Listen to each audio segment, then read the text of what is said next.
Bonjour à tous, alors avant que cette vidéo ne commence, je voulais vous annoncer la création de ce nouveau concept qui est Speed Aero.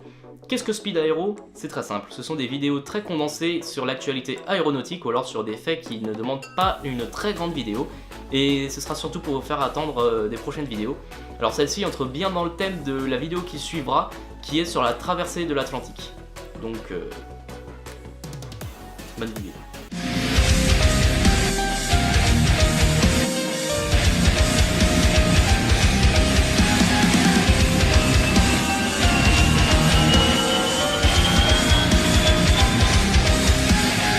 Le 1er juillet 1930, Dieudonné Coste et Maurice Bellonte furent les premiers Français à traverser l'océan Atlantique. Ils utilisèrent un Breguet 19 modifié qui fut surnommé Super Bidon car il transportait énormément de carburant. Ce fut un exploit hors norme pour l'époque et cela permit de nombreux autres records, notamment de vitesse, qui permirent d'ouvrir la voie au transport de masse au-dessus de l'océan Atlantique. Aujourd'hui, le transport aérien transatlantique est effectué par des avions dits long courrier. Ce sont des avions comme les Airbus A380 ou bien Boeing 777 qui peuvent transporter énormément de passagers, entre 500 et 800.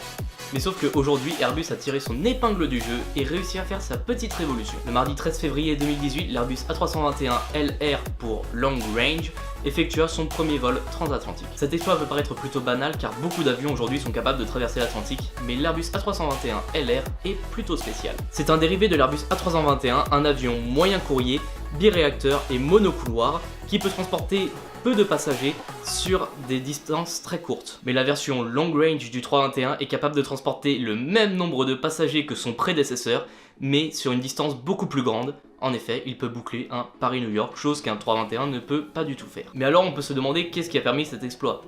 Cet avion est tout d'abord équipé de moteurs CFM LEAP qui sont déjà utilisés sur les Airbus A320 Neo. Ces moteurs permettent une économie de 30% de carburant par rapport à un Boeing 757 qui effectue la même distance.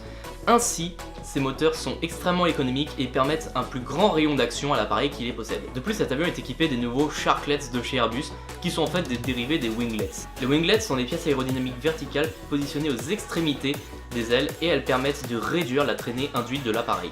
Pour faire simple, lorsqu'un avion vole, il se forme au bout de ses ailes ce qu'on appelle des tourbillons marginaux. Ces tourbillons induisent donc une traînée. Cette traînée s'oppose à la traction du moteur et donc réduit le rendement de l'appareil. Avec ces Sharklets, l'Airbus A321 LR économise jusqu'à 5% de carburant sur tout un vol Paris-New York. Enfin, par rapport à ses prédécesseurs, l'avion dispose d'un nouveau réservoir ici en position ventrale qui permet alors de loger plus de carburant. Cet avion qui a décollé du Bourget pour rallier New York n'est pas sans nous rappeler le vol historique de Coste et Bellonte qui démarra de ce même aéroport centenaire et chargé d'histoire. À l'image du vol du Breguet 19 Super Bidon, le vol de l'Airbus A321 LR est une révolution. Et bien c'est la fin de cette vidéo, j'espère que vous l'aurez aimé, alors vous pouvez vous abonner à ma chaîne YouTube, liker, commenter et partager, et je n'ai qu'une chose à vous dire, à la prochaine.